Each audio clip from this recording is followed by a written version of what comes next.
अन्य अविनाशची cute love story भाग 65. तर मित्रांनी मैत्रिणींनो, तुम्ही जर आमच्या चॅनलवर नवीन असाल तर आमच्या चॅनलला सबस्क्राईब करा आणि बेल आयकॉन प्रेस करा.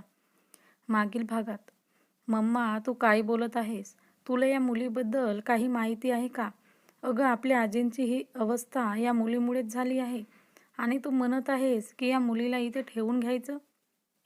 पण तुम्हाला कसं कळत नाही की ही मुलगी आपल्या घरासाठी किती घातक आहे? मला तिची सावलीसुद्धा आपल्या घरावर पडायला नको असं वाटतंय. शिखाचा राग काही केल्या शांत होत नव्हता आणि तिचं बोलणं अन्याला एखाद्या टोकदार सुईप्रमाणे टोचत होतं. तिचं मन तर करत होतं की तिथून निघून जावं, पण आजींनी तिचा हात घट्ट पकडून ठेवला होता. म्हणून ती अजूनपर्यंत तिथं उभी होती. तर आतापासून पुढे, शिखा, तू प्लीज शांत होशील का? जर खरंच ती या सगळ्याला जबाबदार असती तर आजींनी तिला पाहून बोलण्याचा प्रयत्न केला असता का? आजवर आपण त्यांना बोलतं करण्यासाठी किती प्रयत्न केले आहेत, पण कधी त्या प्रयत्नांना यश मिळालं का? नाही ना. पण आज या मुलीकडे बघून आजींच्या तब्येतीत सुधारणा झाली आहे आणि ही गोष्ट डॉक्टरांनीही मान्य केली आहे. प्रीती शिखाला समजावणीच्या सुरात बोलत होती. अगं पण मम्मा, शिखा बोलतच होती तेवढ्यात, बस शिखा, मी तुझ्या आजीसाठी एक महत्त्वाचा निर्णय घेतला आहे. आजपासून ही मुलगी आजीसोबत 24 तास राहील. तिची काळजी घेईल, तिला हवं नको ते बघेल, म्हणजे तिची केअरटेकर म्हणून तिच्यासोबत राहील. आजोबा आजींकडे बघून बोलले आणि त्यांचं बोलणं ऐकून इतका वेळ बावरून इकडे तिकडे बघणारे आजींच्या चेहऱ्यावर हसू फुललं. त्यांनी आनंदातच अन्याकडे पाहिलं आणि हे सगळं बघून आजोबांना बरं वाटलं. आपला निर्णय योग्य आहे याची त्यांना खात्री झाली. पण इकडे आजोबांचा निर्णय ऐकून शिखा संतापली. तिच्या चेहऱ्यावर अविश्वास स्पष्ट दिसत होता. पण आजोबा, तुम्ही हे कसं ठरवू शकता? आजीला तिची गरज काय? आपण सगळे आहोत तिची काळजी घ्यायला. शिखा चिडून बोलली. शिखा शांत हो. मी जो निर्णय घेतला आहे तो तुझ्या आजीसाठी सर्वोत्तम आहे. यमुनाच्या तब्येतीत सुधारणा होणं हेच आपल्या सगळ्यांसाठी महत्त्वाचं आहे आणि जर अन्याच्या इथे असल्याने ती लवकर बरी होईल याची मला खात्री वाटत आहे, आजोबा गंभीर स्वरात म्हणाले. शिखा काही बोलणार इतक्यात प्रीती पुढे झाली. शिखा, मला वाटतं तू खूपच कठोर वागत आहेस आणि हे सगळं आपण आजीच्या भल्यासाठीच करत आहोत. प्रीती पुढे येऊन बोलली. अन्या मात्र अजूनही गोंधळलेली होती. तिचे डोळे अजूनही पाणावले होते. तेव्हा रेवा तिच्याजवळ आली आणि तिने तिला डोळ्यांनीच धीर दिला. ठीक आहे, तुम्हाला काय गोंधळ घालायचा आहे तो घाला, पण नंतर तुम्हाला तुमच्या निर्णयावर पश्चाताप व्यक्त करावा लागला नाही तर बरं होईल. शिखा आजोबा व प्रीतीकडे बघून बोलली आणि पाय आपटत घरात निघून गेली. तर अन्या मॉन्टी व रेवाकडे प्रश्नार्थक नजरेने बघू लागले. अन्याच्या डोळ्यात गोंधळ स्पष्ट दिसत होता व आजोबांचा निर्णय ऐकून ती स्तब्ध झाली होती. मॉन्टी, हे सगळं काय आहे? मी इथे आजींची केअरटेकर म्हणून कसं काय? मला काही समजत नाही. अन्या मॉन्टीजवळ येऊन हळू आवाजात अस्वस्थपणे पुटपुटली. अन्या, खरं तर मी तुला यासाठीच इथे घेऊन आलो होतो. मला वाटतं हीच ती संधी आहे तुला स्वतःला सिद्ध करायची. त्यासोबतच समीराने तुझ्यावर व अविनाशवर लावलेल्या खोट्या आरोपांना खोडून काढण्याची. आणि हे सगळं तेव्हा शक्य होईल जेव्हा आजी बऱ्या होतील. व हे सर्व तुझ्या हातात आहे, कारण मी या 3 वर्षात आजींना एवढा आनंदी व उत्साही कधीच पाहिलं नाही. तुझ्या एका भेटीने त्यांच्यात एवढा बदल झाला असेल तर मला खात्री आहे की त्या लवकरच बऱ्या होतील. आणि एकदा का आजी पूर्वीप्रमाणे बऱ्याच झाल्याच की त्या घरच्यांना सत्य काय आहे ते सांगतील. मग अविनाशला आपल्या घरच्यांपासून दूर राहावं लागणार नाही आणि पूर्वीप्रमाणे या घरातले वातावरण प्रफुल्लित व आनंदी होईल. मॉन्टी अन्याला बाजूला घेऊन विश्वासाने बोलला. बरं ठीक आहे, पण मी घरी आईबाबांना काय सांगू? ते तर मला यासाठी परवानगी देणारच नाहीत. अन्या आईबाबांचा चेहरा आठवत बोलली. अन्या, मी आणि मॉन्टी आहे ना, आम्ही तुझ्यासोबत आहोत. काका काकूंना मी समजावेल. रेवा मध्येच बोलली. तिच्या बोलण्याने अन्याला थोडा धीर आला. तिने हसून होकारार्थी मान हलवली व आजोबांना सांगायला निघाली. आजोबा, मला तुमचा निर्णय मान्य आहे. मी माझे आईबाबांशी बोलते व उद्या सकाळपासून आजीचे केअरटेकर म्हणून हजर होते. अन्या आजोबांशी बोलली आणि जायला वळली. तेवढ्यात आजींनी तिचा हात पकडला व तिला जाऊ नको म्हणून मानेनेच खुणवू लागल्या. आजी, मी फक्त आजच्या दिवस माझ्या घरी जाते. उद्यापासून मी इथेच तुमच्यासोबत असेल. अन्याने प्रेमाने त्यांच्या हातावर आपला हात ठेवला आणि त्यांना समजावण्याचा प्रयत्न केला. पण आजींनी तिचा हात आणखीनच घट्ट पकडला व पुन्हा नकारार्थी मान हलवली. बरं ठीक आहे, मी माझ्या आईबाबांशी बोलून संध्याकाळपर्यंत येते. मग तर झालं.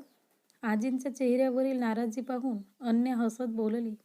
तसं आजींच्या चेहऱ्यावरही हसू फुललं व त्यांनी तिचा हात सोडला व खुणेनेच लवकर ये हा. त्यांचं असं तिला दटावून पाहून आजोबा देखील मनोमन हसले. त्यांना भूतकाळातील आजींचा धाक आठवला. बरं ठीक आहे, मी संध्याकाळपर्यंत नक्की परत येते, कारण मी माझ्या आईबाबांची परवानगी घेतल्याशिवाय इथे राहू शकत नाही. अन्या हसून बोलली आणि ती जायला निघाली. अन्याला जाताना बघून आजींच्या डोळ्यात ती पुन्हा येईल की नाही याची भीती स्पष्ट दिसत होती. तू लवकर ये असं त्या जणू काही सांगू पाहत होत्या, पण शब्द काही फुटत नव्हते. अन्या, अगं किती वेळ लावलंस? काही खाल्लं तरी का? अन्या घरात शिरली तसा तिच्या आईच्या चेहऱ्यावर आनंद पसरला. आई, मला तुझ्याशी आणि बाबांशी थोडं महत्त्वाचं बोलायचं आहे. अन्याने आईला मिठी मारली आणि शांत स्वरात म्हणाली, काय झालं बाळा? तो अविनाश तुला काही बोलला का? किंवा पहिल्याच दिवशी तुला कामावरून काढून टाकलं की काय? आईने तिच्या चेहऱ्यावरचे गंभीर भाव पाहून आश्चर्याने विचारलं. अविनाशने मला कामावरून काढून टाकलंय, पण मला नवीन नोकरी मिळाली आहे आणि ती देखील अविनाशच्या इथे. अन्या आनंदाने बोलली. काय झालं अन्या, सगळं ठीक आहे ना? अन्याचं बोलणं ऐकून तिचे बाबा बाहेर आले आणि त्याने गंभीरपणे प्रश्न विचारला. बाबा, मला अविनाशच्या घरी त्याच्या आजींची केअरटेकर म्हणून नवीन नोकरी मिळाली आहे, पण मला तिथेच त्यांच्या घरी राहावं लागेल आणि मी तुम्हाला काहीच न विचारता माझा होकार कळवला आहे. अन्याने थोडा वेळ विचार केला आणि एका क्षणात आपला निर्णय सांगितला. अन्याची आई बाबांनी एकमेकांकडे पाहिलं. त्यांना हे अनपेक्षित होतं. त्यांना माहिती होतं की अन्याला अविनाशची मदत करायची आहे व त्यासाठी ती काहीही करायला तयार आहे. पण ती तर आता त्याच्या घरी जाऊन राहणार व ते देखील एक केअरटेकर म्हणून. ही गोष्ट काही त्यांना पटली नाही. पण अन्या, त्यांच्या घरच्यांना जर तुझ्याबद्दल समजलं तू कोण आहेस, मग तर ते तुला आपल्या घरी का ठेवून घेतील? आईने काळजीने विचारलं.